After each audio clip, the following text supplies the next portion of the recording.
This is probably one of the most undervalued abilities to have as a business owner. Imagine having a business where you had to say yes to every single client. The ones that were headaches, the ones you didn't like, the ones that were a pain, the ones that you knew you had to drag around and like forced to do everything. That would be a terrible business to own if you had to say yes to everybody. But a lot of people operate under these circumstances because they have something that is low value, they sell it for cheap.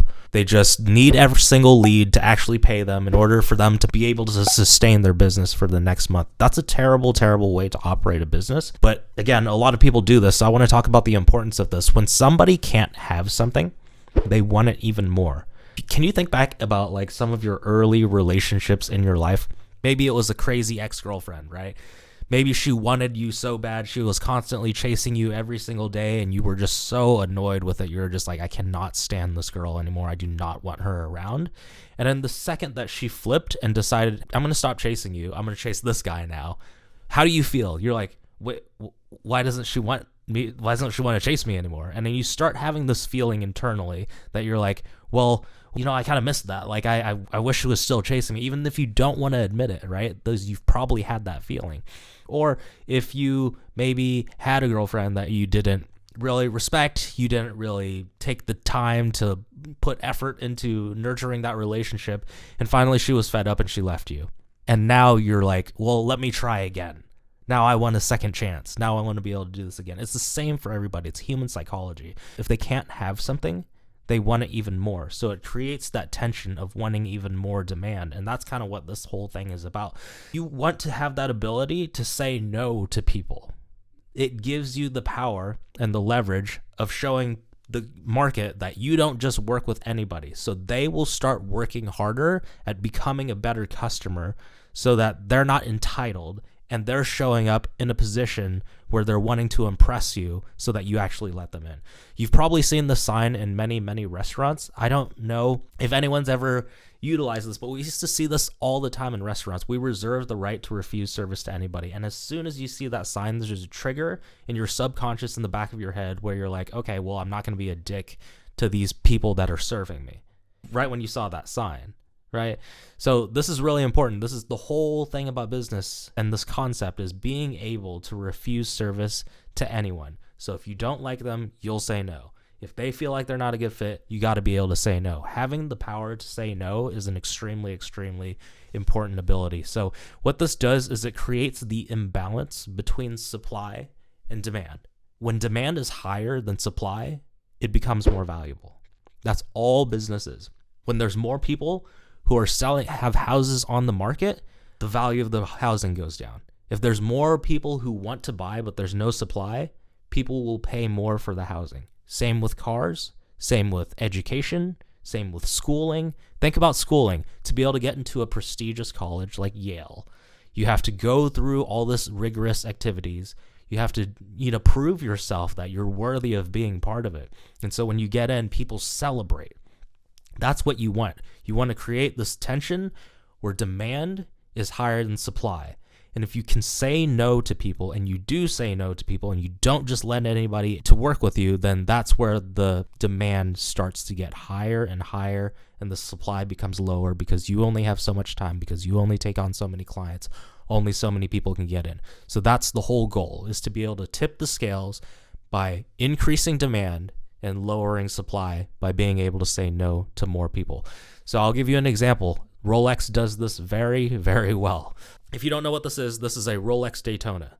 This is a watch that is very hard to get your hands on. It is like $50,000. It goes up to hundreds of thousands of dollars. But that's the thing, is that it is so high in demand that people will pay over MSRP for it as soon as they can get their hands on it. You see on the gray market, third-party market all the time, people will buy this watch at retail price, and they will go and they will flip it on the gray market for even more. So authorized dealers of Rolex, their job is to make sure that they do a background check on you and make sure that you're not another watch supplier, a watch seller, and that you're actually going to be a person that buys this. However, the crazy thing is, like, they create demand by adding tension of time and giving you that feeling that you're not able to have it if you want it, even if you have the money. If you walked into an authorized dealer, they would tell you, we don't have those watches right now, but we can put you on a list and we'll add you to the list. And when we get the watch, then we'll let you know. Sometimes people get added to a list and they don't get contacted about anything for years. Years passes and they still can't get their hands on this watch. So the more time passes, the more tension there is. The more frustrated that person gets, the more they want it.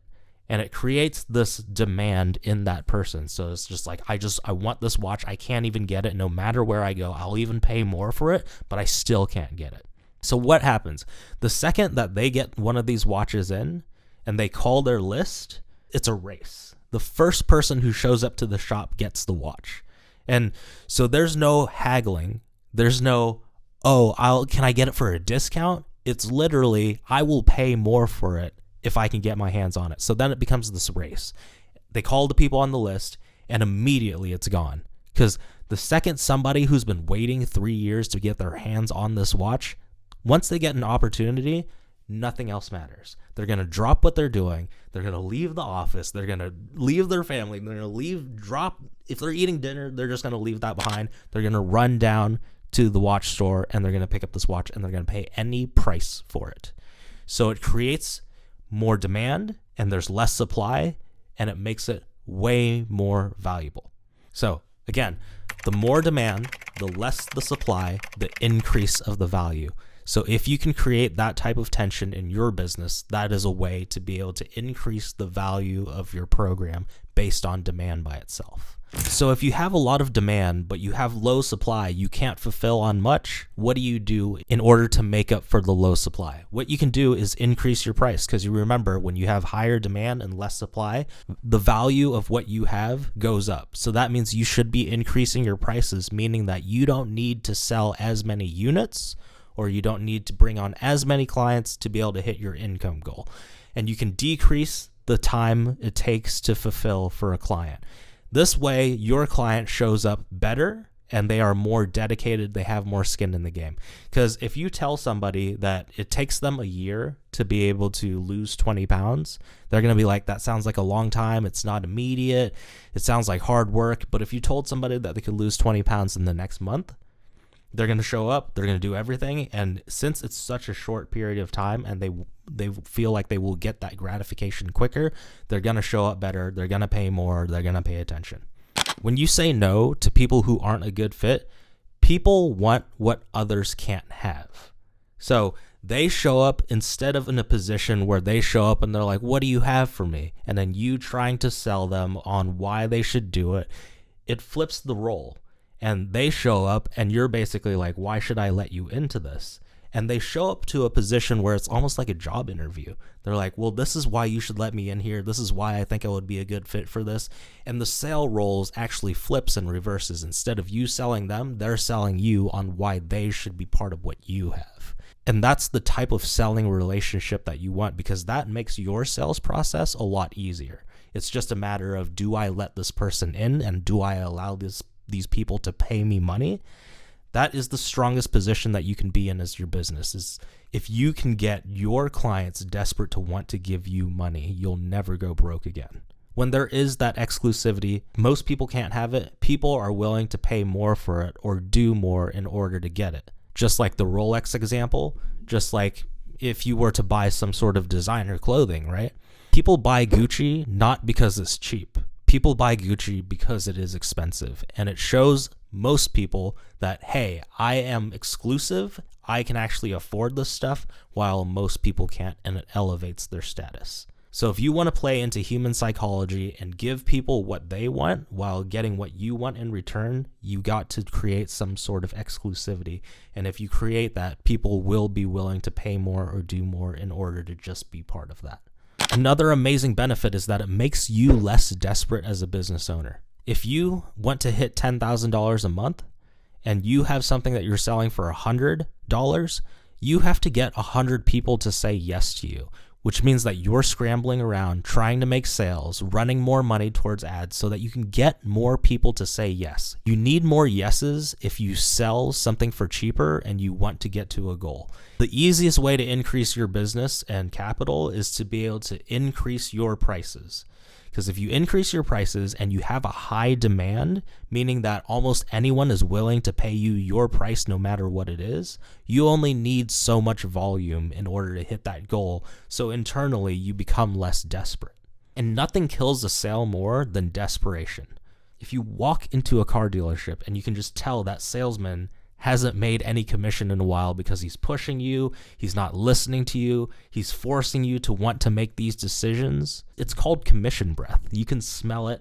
It deters you. It makes you want to be like, I don't want any part of this. Even though I need a car really bad, this guy just is not rubbing me right. And so there's nothing that kills the sale more than desperation. So you don't want to be in a position where you sound desperate.